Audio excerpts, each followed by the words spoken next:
Good morning student.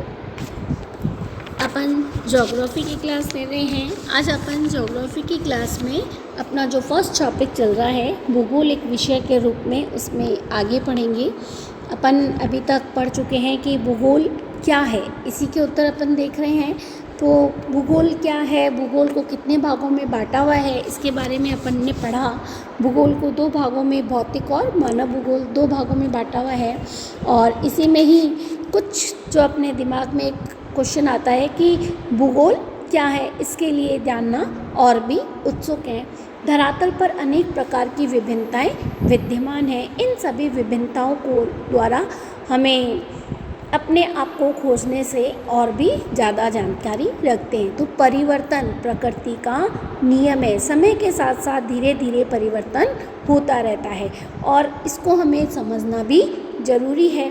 भूगोल आपको विविधताओं को समझने में, समय के स्थान पे संदर्भ में ऐसे विभिन्नताओं को उत्पन्न करने वाले कारकों की खोज करने की क्षमता भी प्रदान करता है कि क्यों हमने उसको, अपन ने अभी तक क्या पढ़ा, क्या भूगोल क्या है और क्यों और कहाँ, तो सभी बातों को परिलक्षित करते हैं। भूगोल मानचित्र में एक परिवर्तित गोलक के रूप में समझने और धरातल के दृश्य को कुशलता से विकसित होता है।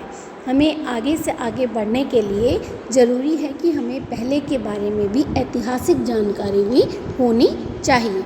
तो भूगोल यही कहता है कि सही में भूगोल एक तकनीकी पर, वैज्ञानिक पर, मानचित्र पर आधारित है जो कि आपको अपने राष्ट्रीयता विकास में योगदान करने में और भी अत्यधिक आगे की ओर बढ़ाने के लिए उपयोग कराता है।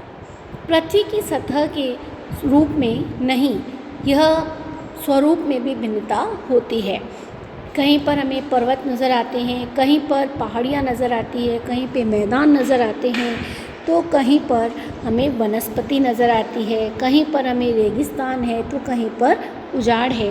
इसी प्रकार ये सभी जो चीज़ें हैं वो सामाजिक सांस्कृतिक तत्वों में भी भिन्नता प्रदान करती हैं। सामाजिक और सांस्कृतिक विकास की पूर्ण अवधि में मानव द्वारा सर्जित ग्रामों, नगरों, सड़कों, रेलों, पत्तनों, बाज़ारों, मानव जीवन अन्य कई तत्वों के रूप में भी विद्यमान माना जाता है। पृथ्वी भी बहुआयामी है। पृथ्वी के ऊपर अनेक प्रकार के प्राकृतिक विज्ञान है, भौतिक,